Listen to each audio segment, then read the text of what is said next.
If you eat right and do a certain things with your body, you can drop your sleep quota. I'm getting lazy and I'm sleeping, averaging somewhere around 4.5 hours now.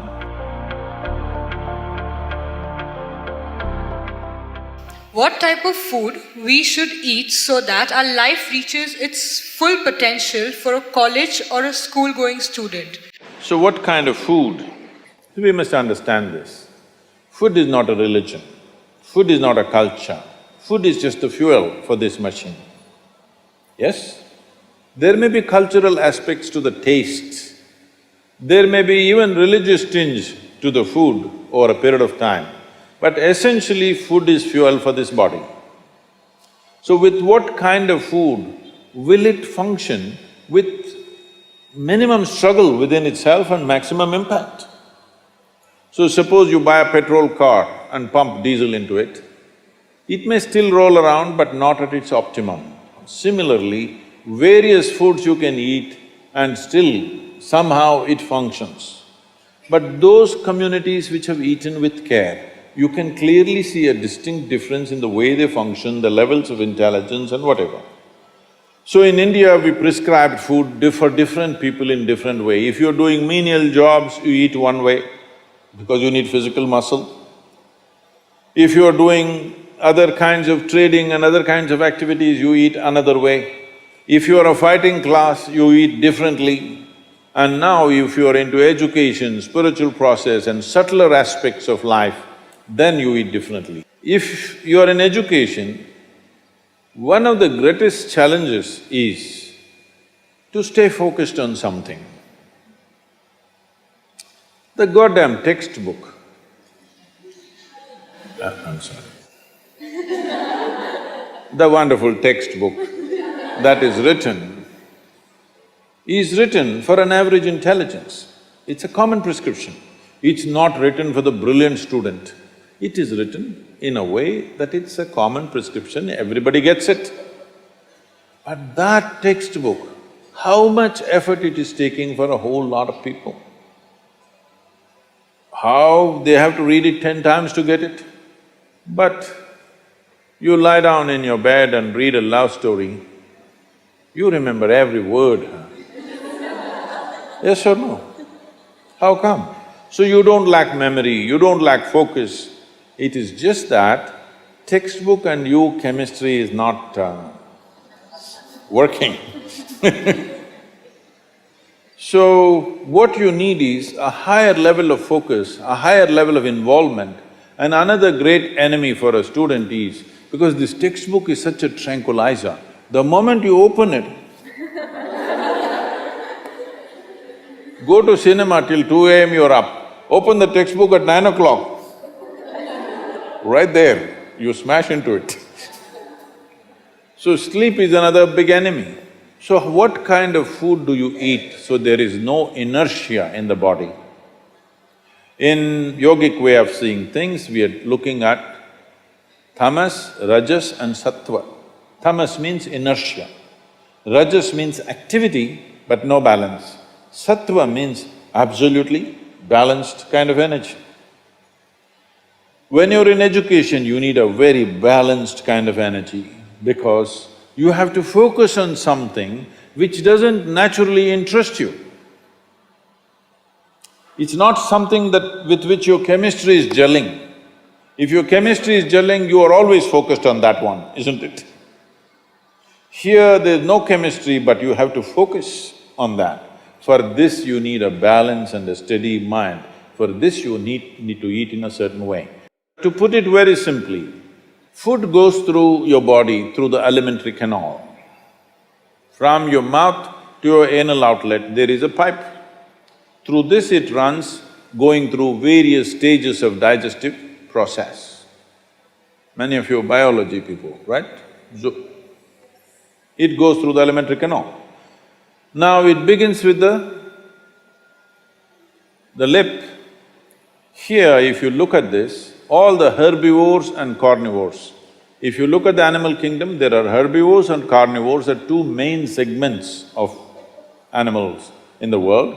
One eats vegetable matter, another eats meat. If you look at the elementary canal, the way it is built, between herbivores and carnivores, there's a distinct difference. Everything in the human being suggests that you are naturally a herbivore, but for the sake of survival, we became carnivores. If you look at the jaw movement, all the carnivorous animals have only cutting action. Herbivores have cutting and grinding action. There are molars, but carnivores don't have widespread molars, they have just incisors, canines, and everything looks like cutting teeth. So they do only this. All the herbivores do grinding. What do you have? Both. So you are supposed to chew your food.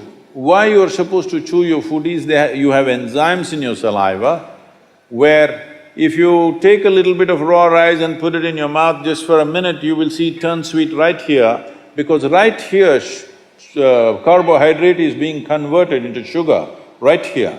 So if you eat properly, then we say about 30 to 50% of your digestion should happen in your mouth.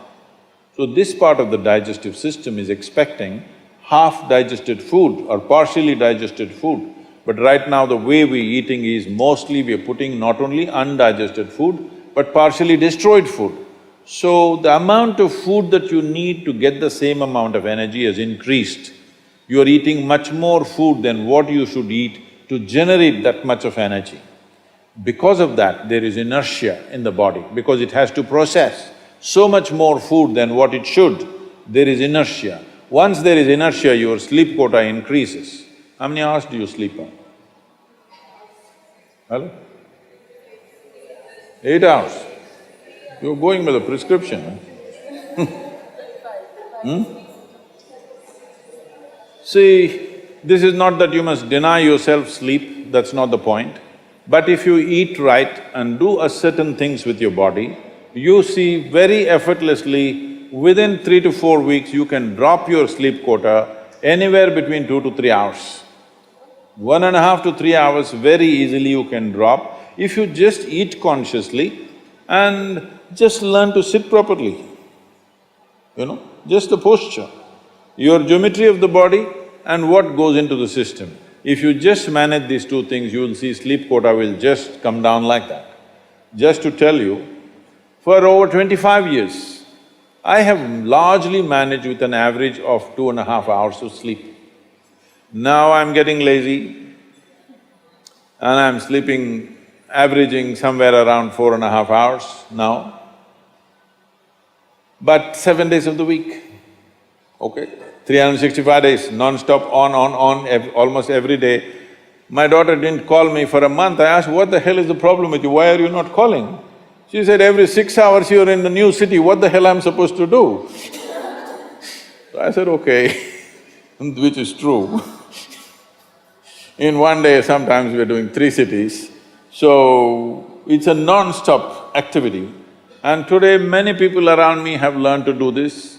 Over 100, 150 people around me are doing this kind of activity, averaging 4 hours sleep, and 7 days of the week they're on, all the time.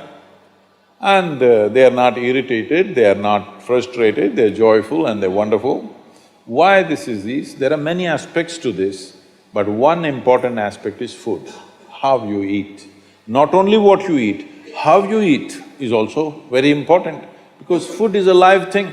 One simple thing all you girls can do is just see various health issues and inertia issue, focus issue, just bring 40 to 50% of the food in its raw form, that means it's alive. It must be a live cell, it can be a vegetable, it can be a fruit, it can be a nut, it can be sprouted gram.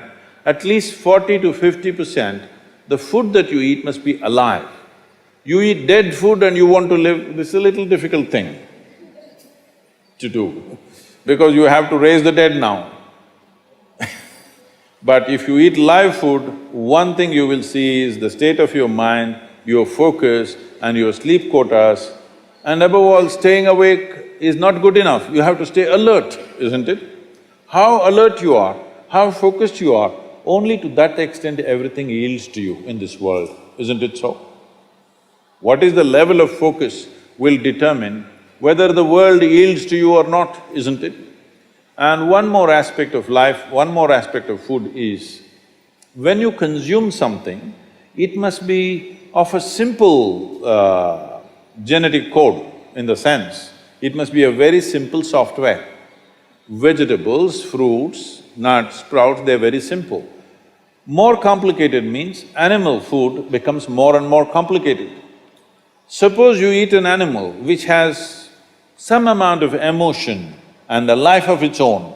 Now the code in that… we were talking about this, your body is just an accumulation of memory, which means a certain software, isn't it?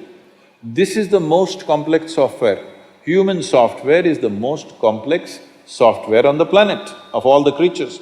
So if you eat an animal, particularly a mammal, if you eat, it has a similar kind of complexity, maybe not as complex as this, similar level of complexity because it has thought and emotion of its own. Now for you to break that code and integrate it into your system, you are not fully successful. So it will leave traces of certain qualities within you. You cannot break that code and make it a part of yours because it's a different and complex code.